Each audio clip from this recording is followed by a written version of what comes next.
Thank you for tuning in to the GSMC Basketball Podcast presented by the GSMC Sports Network. I am your host, Nelson, here on this rather uneventful Wednesday afternoon. There hasn't really been super big news on basketball. There hasn't really been any.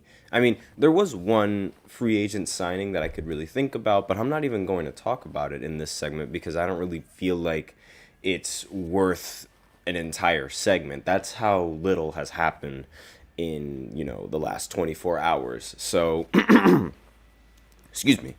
But the first segment is going to be talking about Paul George and his new comments on playing with the Clippers and sort of reflecting on his years with the organization. So that's going to be the first segment. Then in the second segment, I'm going to be talking about Joel Embiid. He had some comments to say about his Team USA, his fellow Team USA teammate Jason Tatum, and the status on his team. So I'm just going to talk a little bit about that in the second segment. Then in the third segment, I'm going to talk about Team USA women's basketball destroying Germany and how expected it really is, because I wanted that to be like a first and second segment, but in reality, Team USA, at least in women's basketball, beating other national teams, it's not really that big of a deal. It's not big news. It's bound to happen, and I'll just explain exactly why that's bound to happen. But then in the fourth segment, we also have I'm going to be doing a regrading of the top picks, the first round of draft picks in this recent draft. I recently did it before with some of the other I want to say maybe the top 14 players in the draft. So I'm going to restate my grades again, and except this time I actually have more stats that I can actually talk about and more players that I could actually talk about, because now that the summer league is actually concluded, I'm not doing it in the middle of the summer league, so I finally get to talk a little bit about that. And I'm going to do that in the fourth segment, excuse me. We also have a very special fifth segment that I reveal at the end of the fourth segment, so be sure to stay tuned for that as well. Before I begin, I'd like to remind everybody to please go ahead, use the link in the description to get your comments recognized, or the link displayed below the ticker on every single show segment, that is gsmcpodcast.net. It really helps the show, makes it much more interactive between myself and you guys. Once again, the link is gsmcpodcast.net. And without further ado, we can go right ahead and go into the first segment, which is going to be all about Paul George.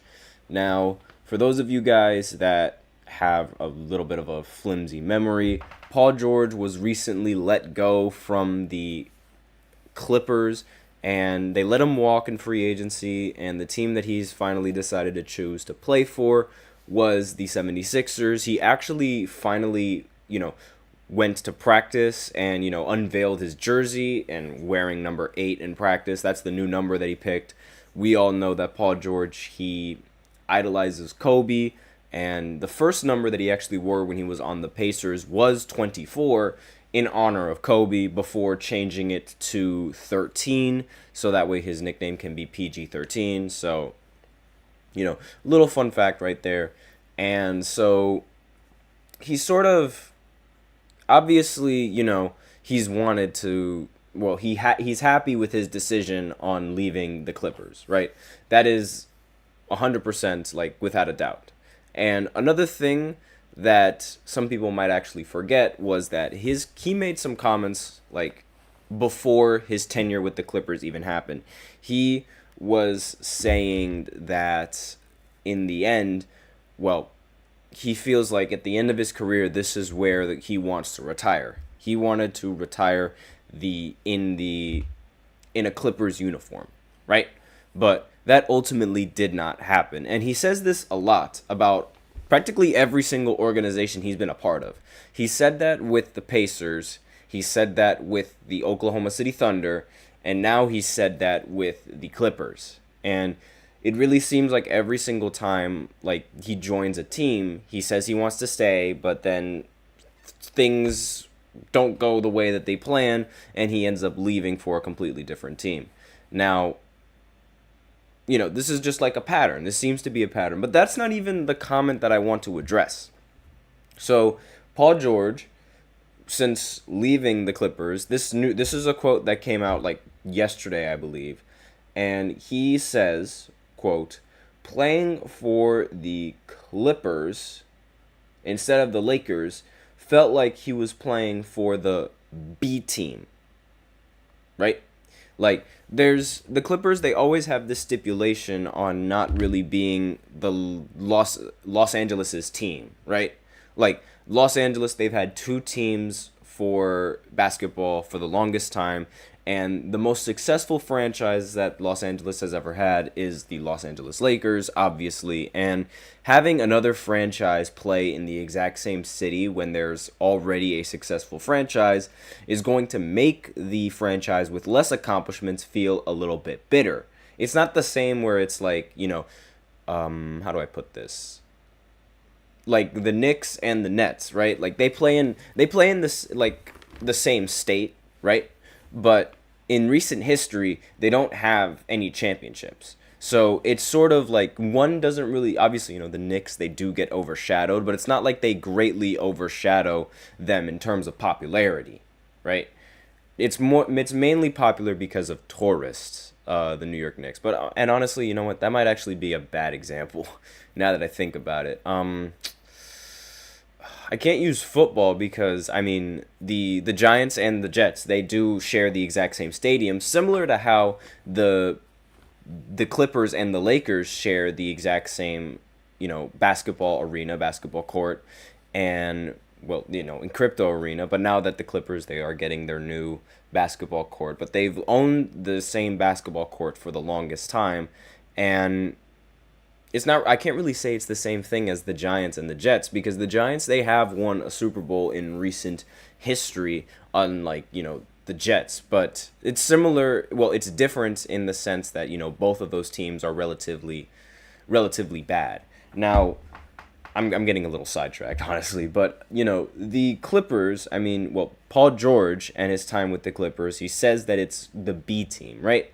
Like, why on earth is he saying this only after playing with them? Like, this feels incredibly weak to me. I don't know why. I feel like this, backhanded quote is a little bit unnecessary, because it's like, okay, you feel like this was the B team instead of playing for the Lakers, but he had the option of playing for the Lakers before he had the option of, staying with the Clippers or being traded to the Clippers. Like, in 2018 or 2018-2019, when he was having arguably his best season on Oklahoma City, right?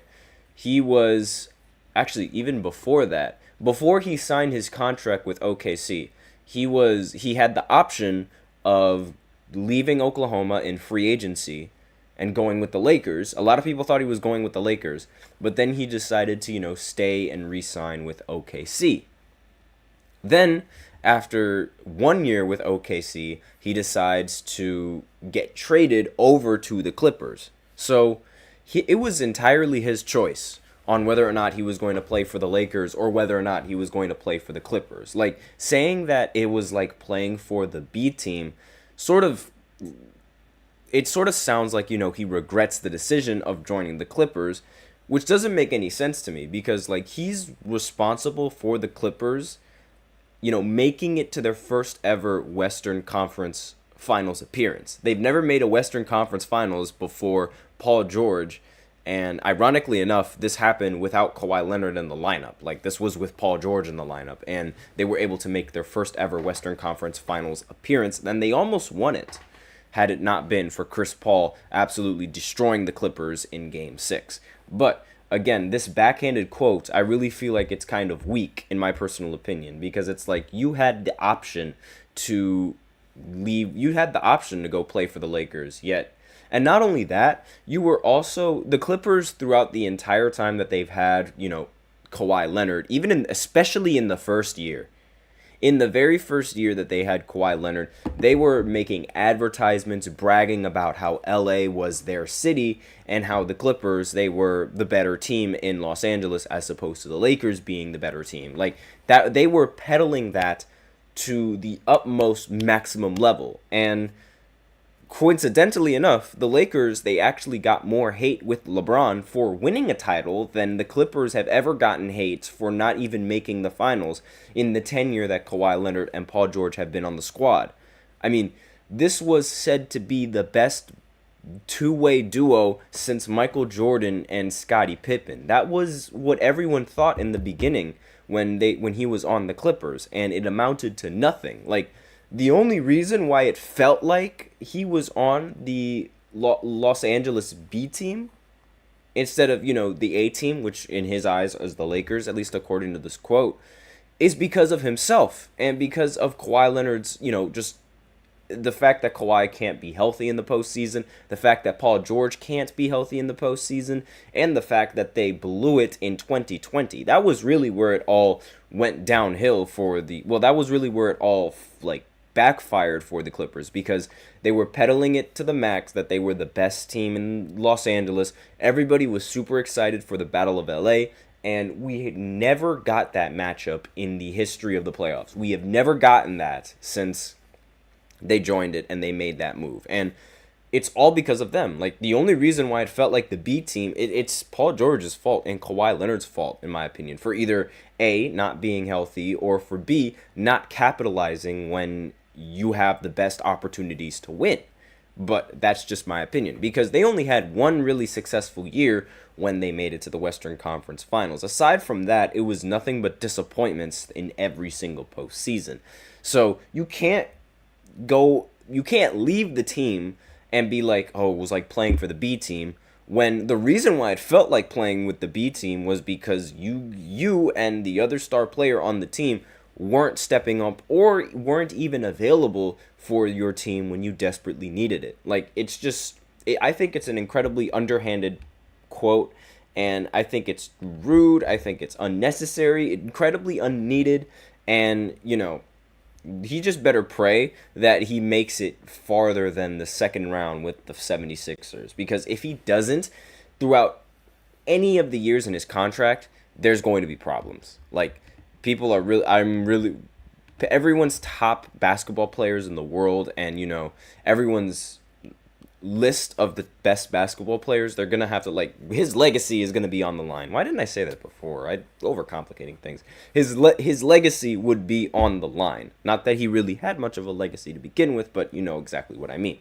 So with that, we are out of time for the first segment.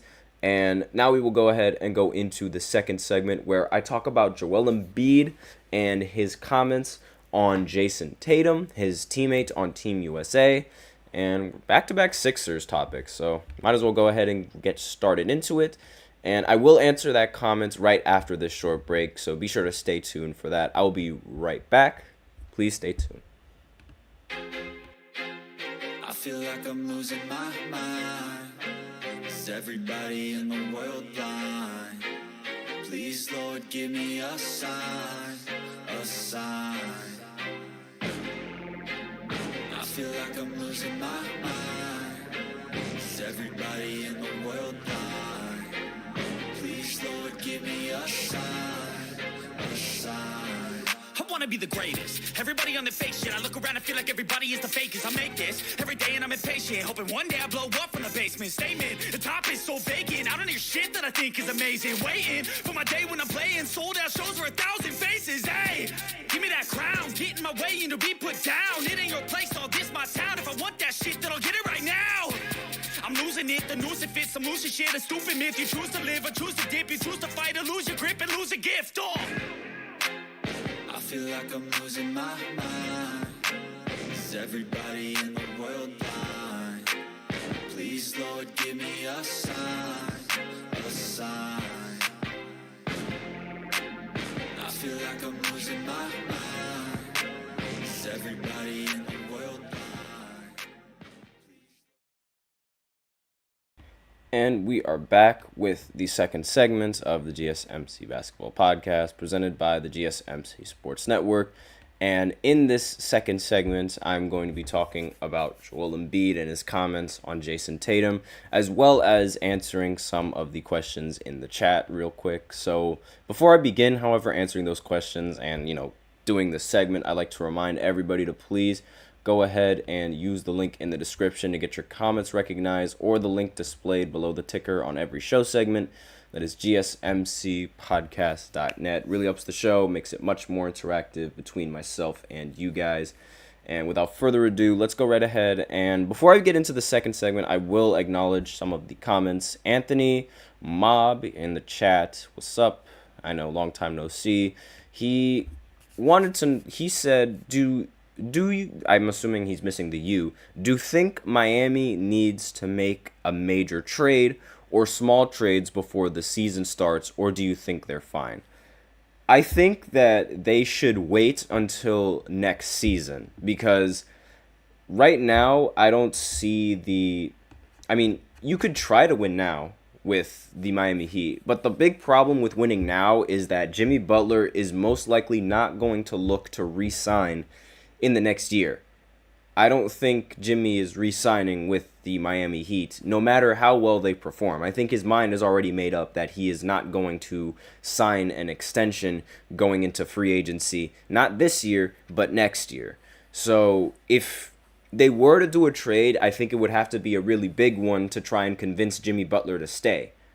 But if that's not happening, I don't think they should bother trying to trade right now. And, they could try and see if they can do anything to try and bring Jimmy Butler back. But there's been reports and there's been the thought process that Jimmy Butler is not going to re-sign with the Miami Heat after this season.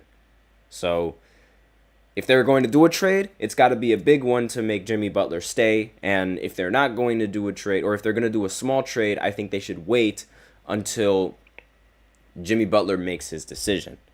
So next question is, why do I think the Olympic athletes for men, what do I think of the Olympic athletes for the men's basketball team? Don't take it as seriously as he used to, and they were about more injuries. I'm not entirely sure exactly what that question is asking me, but I will answer the first part. I think the athletes for men's basketball, I think they're great. I think they've been playing pretty well. I was expecting a lot of blowouts, but at the same time I wasn't expecting it to be easy. Playing with a whole bunch of players, chemistry is something that's desperately needed. Team USA is also not 100% healthy. They're still waiting on Kevin Durant. So I'm not really as worried as everyone else. So, again, not really worried about the team like everyone else. And then the final question, it seems on the other end of the spectrum, when the World Baseball Classic comes up, the baseball players for the United States take it seriously and don't care about injuries. Oh, so you're asking, he's going to clarify it. I apologize for messing that up. It's just, I couldn't understand exactly what you were asking. So it seems like the NBA athletes for America don't take this as serious as they used to, because they were more about injuries than playing hard. Well, in these exhibition games, yes, they probably don't really take it as seriously as the rest of the teams, because, they're just exhibition games and they don't want to get hurt for the real thing. So I could see why you would think that they're just not taking it as serious and trying to stay healthy, because that is the thought process behind it. While this is a very formidable team, you should also keep in mind that this team is relatively old. There are a lot of young players on the team, sure, but most of the best players on the team are veterans that have been on the team for a while now.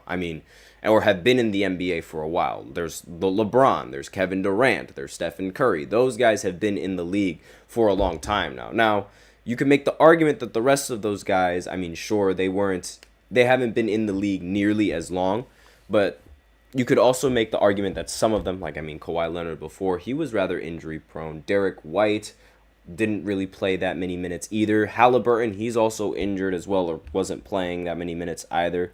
So, okay, he's talking about the Olympics in general, not just the exhibition, because the past Olympics didn't really dominate like we used to. Well, that was the last time, America basketball got embarrassed was in FIBA, and I feel like, yeah, like in general, I don't think that representing your country in the Olympics, at least on the American side, is really like it's seen as such an important thing or such a big deal.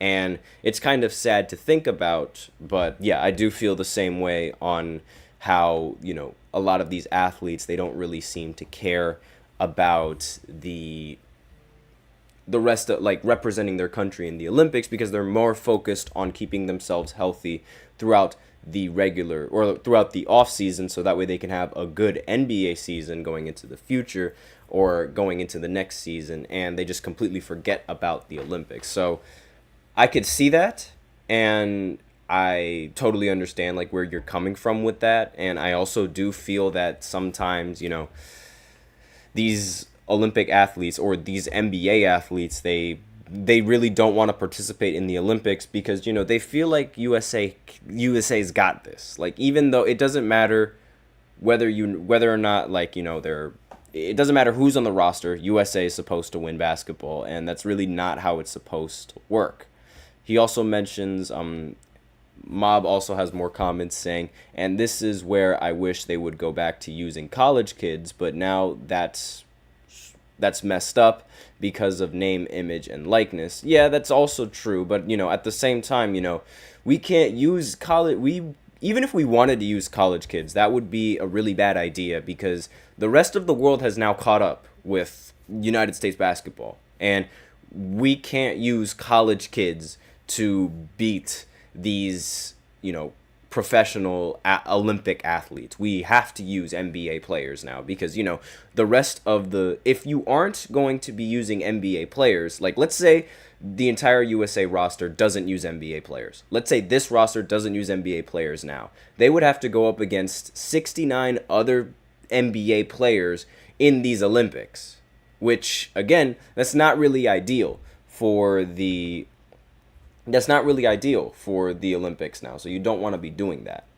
But we do have some time to actually go into Joel Embiid's comments with the Boston Celtics. I hope that answered, a majority of your questions coming in from the chat. I'll answer the rest of them, but I actually do want to kind of get into the nitty-gritty of this segment and what Joel actually said, because his comments are kind of biased, if I do say so. So, Joel Embiid, he recently, I believe it was on a podcast that he said this, but Joel Embiid said, quote, "If I had a super team, I would win too." This is in response to Jason Tatum and his championship that he won with the Boston Celtics. He's claiming that the Boston Celtics are a super team, and he's also claiming that if he had a super team, that he would also win an NBA championship. Well, I have a couple of rebuttals for this one. For one, if he had a super team, he would still be injured in the playoffs. Like, with how his injury history has been going, he would still be injured in the playoffs. So that's one. Two, he calls the Celtics a super team. I don't really think that's what they are. Like, to me, a super team is a team that has at least three big name athletes in basketball right now. Like, they have to have some top 5 players at their position to be called the super team. Like, arguably top 5 at their position. And let's face it, Jason Tatum, he's top 5. Jaylen Brown, he is top 5. But the rest of the guys, you could make the argument that Kristaps is not a top 5 center. You can make the argument that Drew Holiday is not a top 5 point guard. And you can make the argument that Derek White is not a top 5 shooting guard or guard in general, right? So I don't really think the Boston Celtics are a super team. I think they are a well-balanced team and a well-organized team and a well-coached team, but not a super team, right? That's 2. And 3, I feel like I mean, obviously, he is rather jealous at the fact that he is unable to make it past the second round. But Joel Embiid has never won a series against the Boston Celtics, like at all. In just about every single time the Celtics match up against the 76ers in the postseason, the Celtics almost always end up winning in the end. The Sixers always get the short end of the stick. It doesn't matter how well they play. It doesn't matter when they play the Celtics. It just matters if they play the Celtics and their season is done for.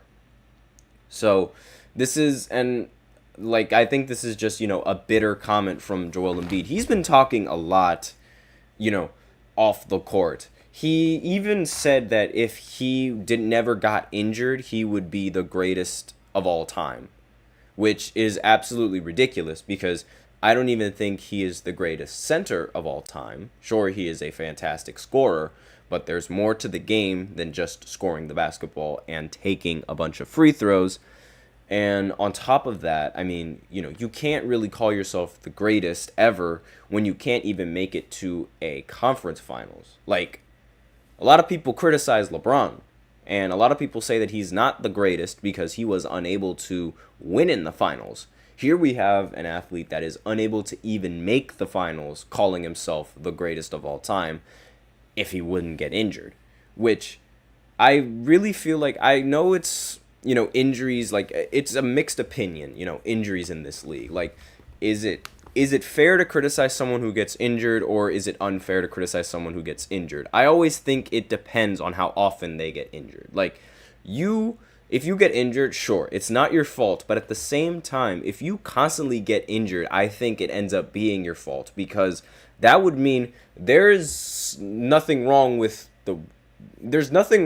what happened on, like, a certain play, for example. There's something wrong with you because you keep getting injured and you keep putting yourself in situations that get you injured, and you keep putting your team in bad situations to prevent them from winning because you keep getting injured. Like, it's different if it was like, oh, he was just doing what he usually does and he was just playing the game and boom, he got injured. That is a completely different story. I don't think you should be at fault at that. But it's just Joel Embiid now, he's been injured way too many times in the postseason and leading up to the postseason to say that it's his fault. Like, to say that it's not his fault. Like, it's happened one too many times to say that it's not his fault. And at some point, you have to sort of just accept the fact that it might be, his fault and what he does. Now, that's all that I really have to say about this, this second segment, because, I mean, I feel like this comment, again, similar to Paul George's comment, is very underhanded and, just very, very bitter, because it's like, it doesn't make any sense, because I don't feel like the Celtics are a super team, and I also don't feel like that even if they were a super team, the Celtics have been beating them before they even got the name of super team. So it really doesn't change anything. Now, there's another comment that Mob put in the chat. He said, in response to me saying that, why we can't use college players, he said to at least mix it up and just not purely NBA athletes, use a mixture of high-end college kids and NBA athletes. And, they do have other players on the United States roster that don't really get a lot of NBA minutes, right? But they don't really see the court all that often. So, I mean, I don't really feel like the college players, I mean, I don't know, my opinion is rather mixed on, having college players in the Olympics, because again, I really feel like, they're not going to be able to keep up with the rest of the athletes now that, we use NBA players. But that's just me, though. So with that out of the way, we can go ahead and go into the third segment where I talk about female basketball and, Team USA female basketball and their successes on their basketball courts. So I'll be right back after this short break. Be sure to stay tuned. Looking for your daily fix of sports talk without having to pay for it? GSMC Sports Network is available on YouTube. Just search GSMC Sports Network. Get your fix of daily sports talk shows on YouTube, absolutely free. NFL, college football, NBA, MLB, MMA, UFC, fantasy football, and so much more. GSMC Sports Network has shows running all day long, with new sports shows starting every 2 hours. Just like on your favorite cable sports channel, except GSMC Sports Network is absolutely free. Just search GSMC Sports Network on YouTube to catch one of your new favorite shows, like the GSMC College Football Podcast, Chip Shot Football Podcast, Hoops and Heels Women's Sports Podcast, GSMC Basketball Podcast, and so many more. Check it out for yourself. GSMC Sports Network, now available on YouTube absolutely free. Search GSMC Sports Network on YouTube right now.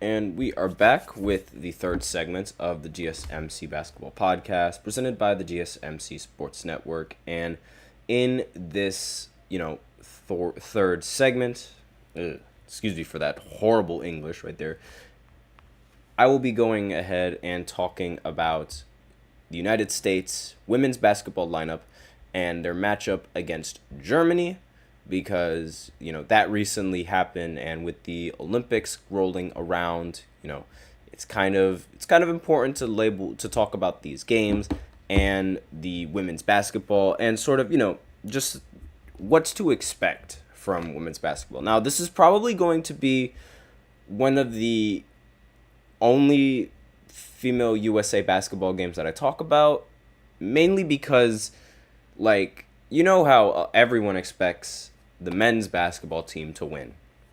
Well, you should expect the women's basketball team to win, as well as blow out every single team they play against.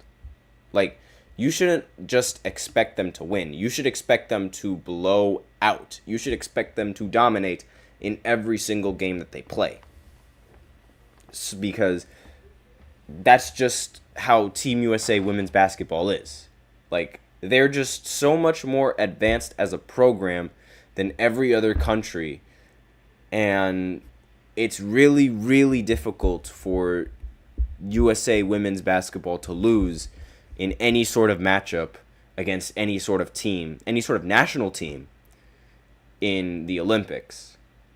Now, the women's basketball program has won 11 medals, 9 gold medals, 1 silver medal, and 1 bronze medal. They have won 7 straight gold medals since 1996. And the last time that they won anything other than gold was in 1992. They are a unit of a basketball organization. They barely ever lose.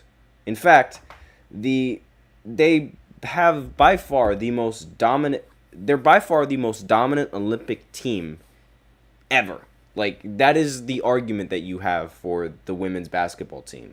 They have a 70-3 record in Olympic Games. 70-3. That is unheard of. And again, those 7 consecutive titles, that is a record. These women are so good and so far ahead of the curve that it's not really expected that they lose, right? The expectations that everyone has for men's basketball should be the expectations that everyone has for women's basketball tenfold. I mean, the United States, they outscored Germany in the first quarter 22-9, and then in the fourth quarter 20-7. Excuse me. And by far, they're just so ahead of everyone else and their game that it's really no contest. And it doesn't matter, who they have on the team. And it really doesn't matter how they play. They could play arguably the worst game of their lives and they'll still end up winning. That's how bad it is. These women are just so far ahead, and they just have they have much better records, they have much better accolades, they have much better stats, and this is sort of why I said on the previous podcast that no one should be worried about Team USA, or the fact, or at least, the women's side of Team USA, or the fact that they ended up losing to the WNBA All-Stars, right? Because the WNBA All-Stars is probably, at least, now, better competition than the rest of the Olympic athletes that are going to be participating in Paris. Like, it should also be noted that, there are other countries that aren't, while the countries that are participating in the men's basketball team are a certain country, it's not necessarily like, it's not always going to be the same, like for the women's basketball side. Excuse me. However, more often than not, the team is going to be like, the nation is most like the nation that qualified is most likely going to be the same, just due to the fact that they have, a very competent men's team. Now, the women's basketball team, they only play 3 guaranteed games, at least, according to this schedule that I'm looking at right now. They start on July 29th.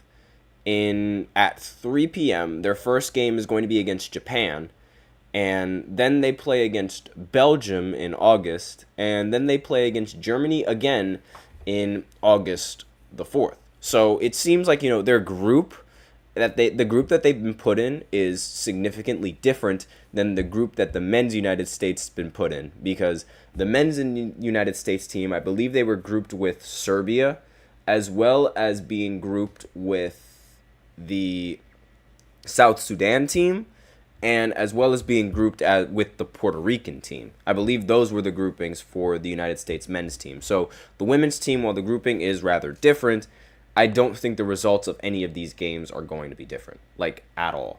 These players, they're just going to have a field day with the rest of the women in this league, and it's really like, I'm not really going to talk about the women's basketball that much, because it's literally their gold medal to lose. If they lose in any sort of knockout round in these Olympics, it would be the biggest upset in their entire program's history, without a doubt. And honestly, if they were to lose, like the people and the internet, they would 100% immediately go on Twitter, and they would all be like, you should have put Caitlin Clark on Team USA. That would be, like, if they lose, that would be the ultimate, like, I don't even know. That would be the ultimate power move that Caitlin would have, because not only would she, well, not really her, but not only would the United States feel the repercussion of not adding Caitlin Clark to the roster, but then when Caitlin Clark, continues her WNBA career in the next 4 years, she's most likely going to be selected for the Olympics. So she'll also be seen as this, I guess you could say, savior for the Olympics and for the women's side of basketball, if the women even lose in the Olympics, because again, that's a really big if. They rarely lose, but if they do, Caitlin might be seen as the savior, similar to how LeBron was, and Steph Curry, and I mean, not really Kevin Durant, but mainly Bron and Steph Curry. They're seen as, saviors of Team USA, and part of the reason why this team is called the Avengers. So just a little bit of food for thought right there. So with that out of the way, I'm going to go ahead and go into the 4th segment after this break, where I grade every single draft pick in the first round of the NBA draft. You guys might remember that I did this a few days ago, but now I actually have grades for every single player in the first round, as well as stats for every single player in the first round. So I might change around my grades a little bit from the previous segment, and I also only did 1 through 14 in the previous segment. So I might skim through 1 and 14, and I'll just go ahead and talk about the rest of the players in the draft in the 4th segment. So be sure to stay tuned for that right after this short break. I'll be right back.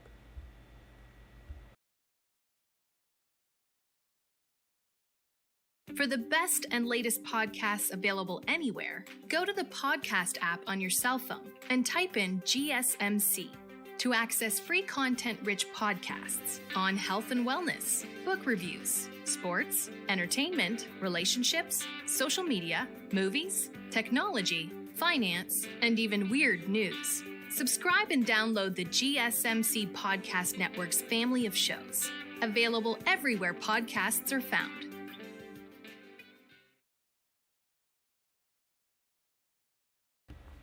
And we are back with the fourth segment of the GSMC Basketball Podcast, presented by the GSMC Sports Network. And in this fourth segment, I'm going to be grading the NBA draft picks of the Summer League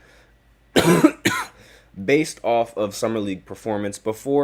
I did this before, and I also did a start, bench, or cut. But I feel like the start, bench, and, G League option, I feel like that was sort of a little bit vague, those segments. It didn't really give you a clear-cut idea of what I thought. I mean, for example, we can start with the first overall pick. I said he was going to start in the previous segment, which is 100% true.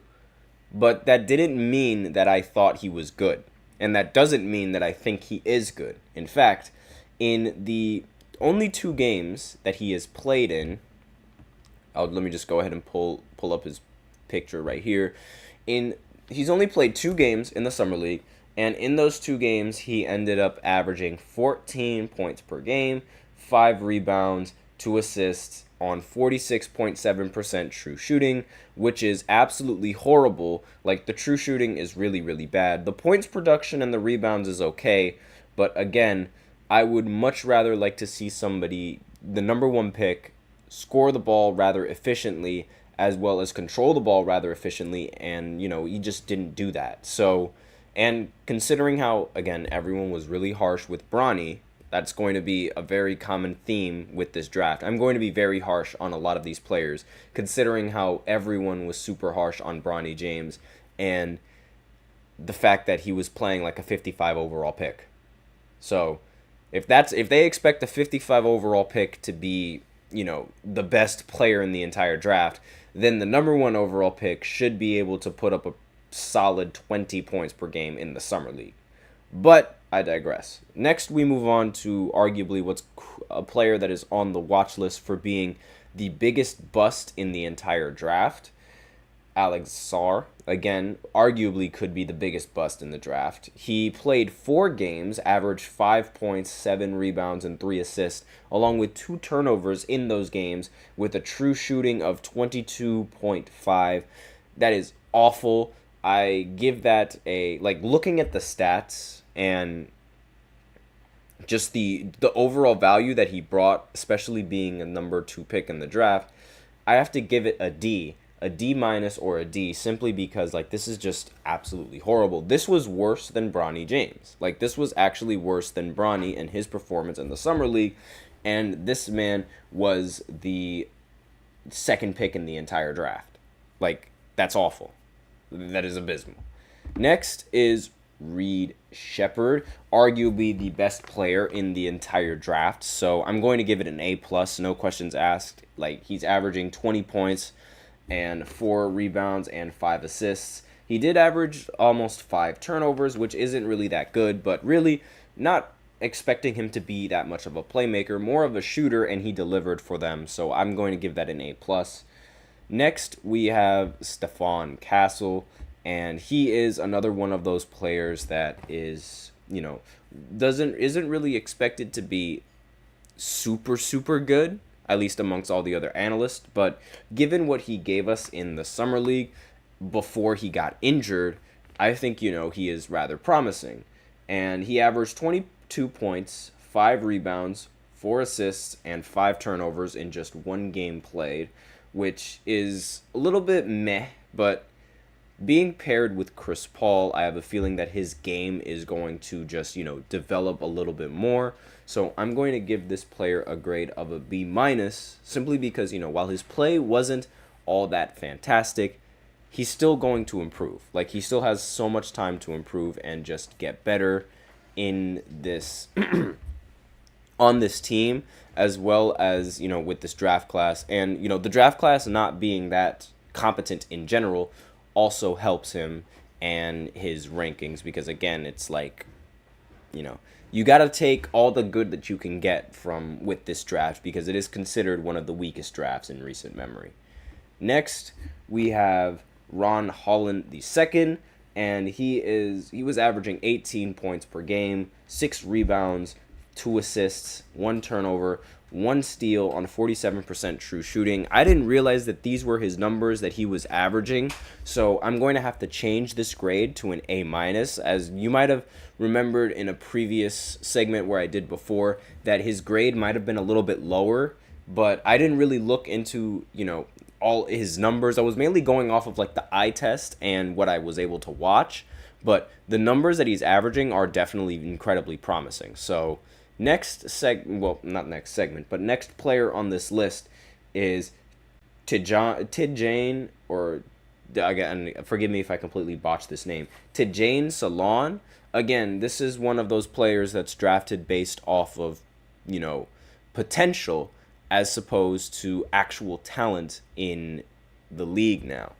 There's a fly in my way, but so based on the fact that he was drafted on potential, his performance in the summer league, it wasn't really all that impressive. 9 points, 7 rebounds, 0.3 assists, along with no steals and no blocks in 3 games played. But he is drafted and was drafted based off of potential. So I'm not going to give him a horrible grade just yet, because it's not expected for him to be good right now. So I'm going to give it a C, just because, again, not expecting for him to be good right now, but using that as your 7th pick, it's like a flip of a coin. So I'm just going to stay in the middle of that coin flip because I have no idea. Next is arguably one of the biggest steals in the entire draft, who is Donovan Clingan. And he played for the UConn Huskies, won 2 NCAA championships for them. He has played 4 games in the summer league, averaged 9 points, 12 rebounds, 2 assists, along with 4.3 blocks in those 4 games. So it's really like the defense that's really surprised me. And, while he was also drafted over Zach Edey, and he also averaged more blocks than Zach Edey. So that also really surprised me, because, Zach Edey was supposed to be, he was expected to be one of these really good big men players and one of these dominant big men players. But now it really seems like Clingan could be a steal, even though he's most likely, like I mentioned before, he wasn't going to start. The only reason why I don't think he's starting is because DeAndre Ayton is on the team, and he's already had experience playing as a center, and I don't think you're going to start this rookie over someone like DeAndre Ayton, but that's just me. Excuse me. Next on the list is Rob Dillingham. So he is obviously a fan favorite. I had him at an A- last time, and I'm going to stick with that grade because averaging 13 points, 4 rebounds, 7 assists, and 1 steal, along with 3 turnovers in 5 games, is pretty impressive. I also said he was going to come off the bench for the Timberwolves, and I think, that's just going to be a very suitable role for him. He's going to learn behind, the guards on the team, Anthony Edwards, and I feel like, he's going to develop his game pretty well on the Timberwolves, and I think, coming off the bench for the first year, it's going to work. I have a feeling it'll work. Next, I have 2 more before I go into the break. Zach Edey, he is, again, the friendly giant. He is supposed to be this ridiculous beast that can just, score the ball super, super easily, and just, his presence as a big man in the paint. It's something that, we haven't really seen since the old days of basketball. Like someone who's really a center that's super tall and super, slow and super inside the paint type of offense. This is him, and we haven't really seen that in quite some time. So let me just go ahead and clean my glasses just a little bit. And I have him at like a B-, because, again, his summer league performance, it wasn't all that. And I don't really think he's going to be all that, but, the fact that he's tall is going to give him a lot of advantage. The only real problem with him is going to be, his perimeter defense. Similar with Rudy Gobert, his rotations are probably going to be slow, and in an era that takes a lot of threes, not ideal. Next, we have the forward Cody Williams. He ended up playing 4 games in the Summer League, getting 15 points per game, 3 rebounds, 2 assists, along with a 65% true shooting. And honestly, the fact that he's shooting super efficiently from the field, I'm going to have to give him a B+. And with those stats, I feel like a B+ is really, it's pretty good for the 10th overall pick in the entire draft. So that's all that I have for this, 4th segment. So now I will go ahead and go into the 5th segment where I continue this list with the rest of the 20 picks in the NBA draft. I'll try to speed through all of those picks, but, I'm essentially going to go through the rest of the grades because I feel like that's a little bit more accurate of, how you guys should view these players a lot more than, whether or not they're going to start, whether or not they're going to bench, or whether or not they're going to get cut. That's just me, though. Let me know in the comments what you guys think of this list, and I'll be right back after this short break, so be sure to stay tuned and be ready for the second part of the segment in the 5th segment after this break. So I will be right back.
And we are back with the 5th segment of the GSMC Basketball Podcast, presented by the GSMC Sports Network.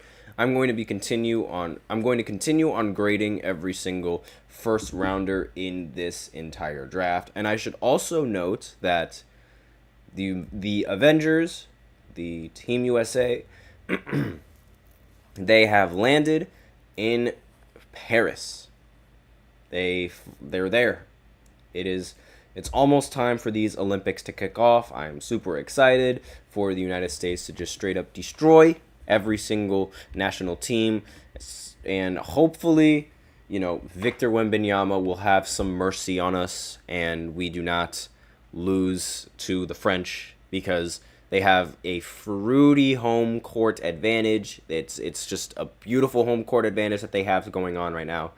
And on top of that, Victor is tall, Victor is scary, Victor is an alien, he is all of these things, and Rudy Gobert, he is also really annoying to go up against, and on top of, having Joel Embiid in the lineup, he's a bit iffy, and he doesn't like getting physical. I know Rudy Gobert is going to try jabbing him a little bit, maybe elbowing him, and then Joel Embiid is going to go like this and cost us the game, so please, hopefully Victor doesn't have a good game. Hopefully, this is the one time that I'm hoping that Victor doesn't play well, and that is against the United States, because I'm expecting that matchup to happen pretty soon. And I'm also expecting that matchup to possibly be the downfall of the United States. Victor is very, very scary. I don't want that to be taken lightly. Victor is very, very scary.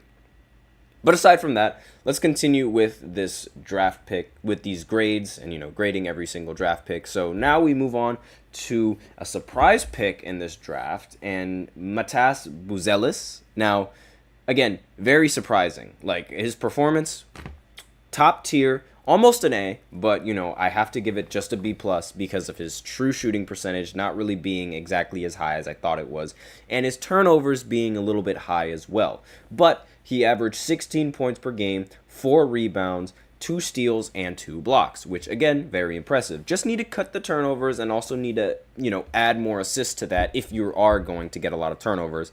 But, pretty solid, so B plus. I have no complaints about this. Then the next two players, they're a little bit tricky. Nikola Topic, he hasn't played a single Summer League game, so I'm not going to grade him. He's, coming back from a huge injury, just not going to grade him. And Devin Carter as well, coming back from an injury, also not going to grade him because he did not play in any Summer League games. Next, we have, Bob Carrington. I previously said that he might actually be the best pickup that the Wizards got in this draft. He is averaging 15 points, 7 rebounds, 5 assists, 2 turnovers, 1 steal, and is shooting 49% and is having a 49% true shooting Summer League performance, right? Like in the Summer League, he was shooting 49.6% true shooting. And, the fact that he's playing better than the second overall pick in the entire draft is both good and bad. Like, it's bad because, oh God, your number 2 pick isn't playing good. But on the bright side, your number 15th pick or 14th pick, is playing really well. So, yeah, 15 pick, 14 pick. Jesus, what is up with me today? I can't do math. Whoops. Next is Khalil Ware for the Miami Heat. And I have him as an A plus because, I recently didn't have him as, that high of a grade. And I also had him coming off of the bench. That is mainly because the Heat already have a starting center in Bam Adebayo. But after I looked at the averages that Khalil was averaging, I realized that this man could really be a really good second center. A second center option for the Miami Heat. He averaged 18 points, 8 rebounds, 1 assist, 1 steal, 1.5 blocks on 66.7% true shooting. This is very good. The only thing that I could really see a problem is the lack of playmakers from Miami hindering his performance. But aside from that, very good pickup. Next is Jared McCain. And he is arguably one of the more controversial players, but despite the fact that he paints his nails, I'm still going to give him a B+. He averaged 13 points, 5 rebounds, 2 assists, and 42% true shooting from the field. And he's expected to be the backup to Tyrese Maxey. So, again, B+ for a solid 13-point-per-game scorer. It might diminish in the regular season, but still, B+ for now. We'll see how it goes into the regular season. And next, we have arguably the biggest steal in the entire draft, Connect 4, Dalton Connect, the 17th pick in the entire draft. And he's averaging 21 points per game, 5 rebounds, 2 assists, 2 turnovers on 53% true shooting, and 1.7 steals per game. Easy A+, biggest steal in the entire draft. The only good thing that the Lakers have done right this offseason, might I add. And next on this list is Tristan da Silva. Now, I recently thought he was going to be a G League player, right? Or, at the very least come off the bench. And he's averaging... I looked at his averages. In the 3 games that he played, he's averaging a really solid 17 points, 5 rebounds, 3 assists, 1 turnover on 83% true shooting, as well as 1.3 steals per game. That true shooting, that 83% true shooting is phenomenal. I don't know if it's going to be that efficient in the regular season, but for the Summer League, that is very phenomenal. And based off of that, I have to give it an A+, because that is straight peak basketball right there. That is phenomenal. And it's I can't really ask for a better Summer League performance other than that. You just can't. Next, we have Jacoby Walter for the Toronto Raptors. I know he's not wearing a Raptors jersey in this picture, but just believe me, he's on the Raptors. And he is... He played 5 games for the Raptors, averaged 11 points, 2 rebounds, 1 assist, 1.6 turnovers, and averaged 50 true shooting from the field. So really, like, only being a solid scorer, I'm going to have to give it a B minus because, the assist to turnover ratio could be better. That's something that a lot of these rookies have to work on, the assist to turnover ratio. Like, a lot of the passes that they're used to making can't be made anymore because these athletes are going to expect it and anticipate it now. So, very turnover happy. Don't want to be that in the NBA season.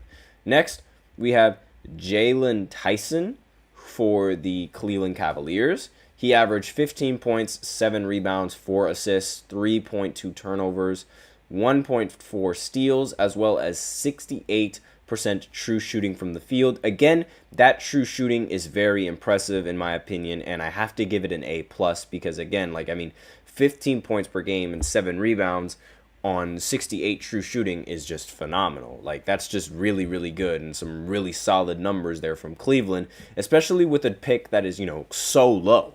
Like, that's could be another steal. Next is Yves Missy.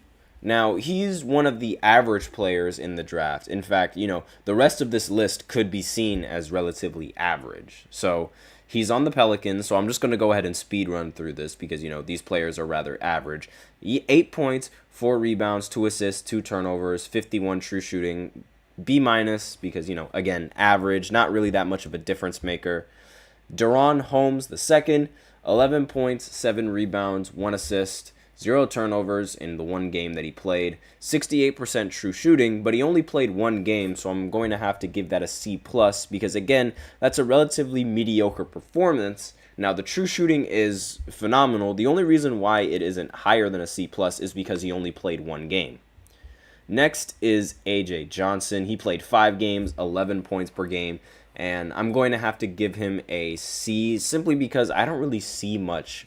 I don't really see much use for him for this Bucks. He's not going to be a huge difference maker. He's not going to be a ridiculous and fantastic player. So it's I don't see the big deal. I just don't see the big deal. Next is Kaishan George. He is going to get a B simply because, his performance is it's mediocre, 9 points, he played 5 games, 9 points, 4 rebounds, 2 assists, but 3 turnovers, and he also had 71% true shooting. So I'm going to have to give it a B- because it's there was good, not a lot of good, but there was good. Then there was bad, not a lot of bad, but there was bad. So those are just my opinions on that. Next, we have, I can't see the picture, but apparently I hope you guys can see the picture. It looks like you can. We have Pacome Didiet. Forgive me if I messed up that last name. Again, another average player, 5 games played, 6 points, 4 rebounds, 1 assist, and 38% true shooting. Gonna have to give that a D+ because that is just really, really bad. And I also don't really see how he's going to fit on the Knicks roster.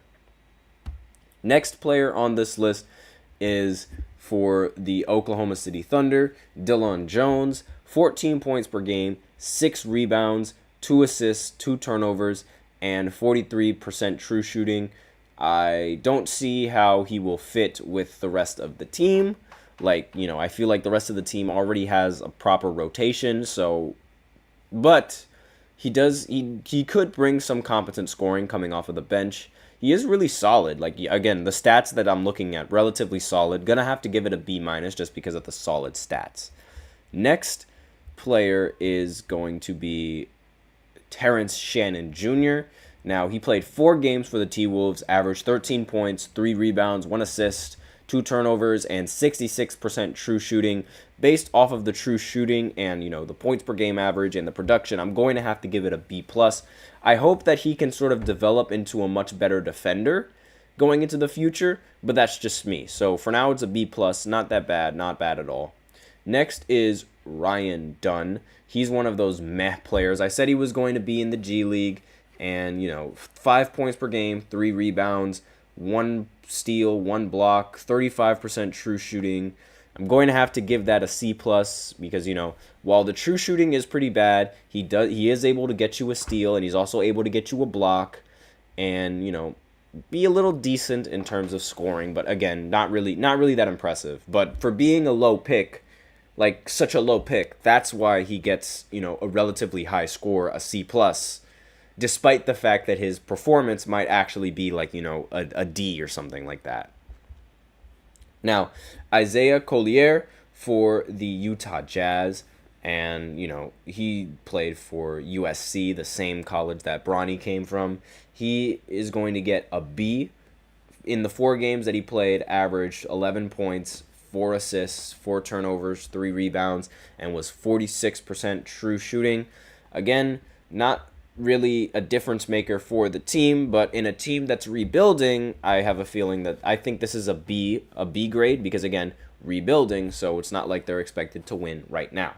Now, unlike the Celtics, a team that's expected to win right now, Baylor Shearerman, again, forgive me if I completely botched that name, he is going to play, he played 5 games, and I believe I said he was going to be in the G League, but I could also see, a role where he's starting just based off of these stats, because he's averaging 11 points, 5 rebounds, 3 assists, 1 steal, 1 turnover, and 51% true shooting. For being the last pick in the first round, this is incredibly solid performance, and I'm going to have to give it an A, because again, this is just very, very solid. Like, for the last pick in the draft, pretty nice.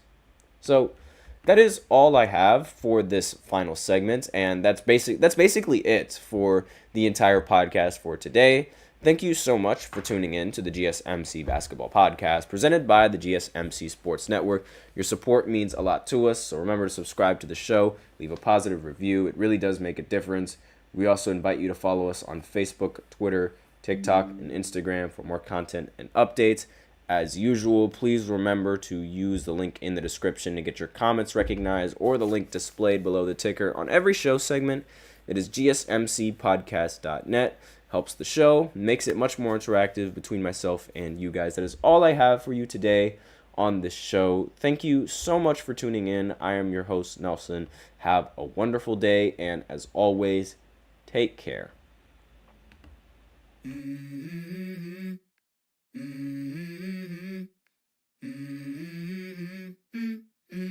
Let's go. I wake up to a little bit of drool on my pillow, feel like it's gonna be a bad day. Yeah, I'm tired of shit, and the coffee ain't hit yet. Damn, ain't that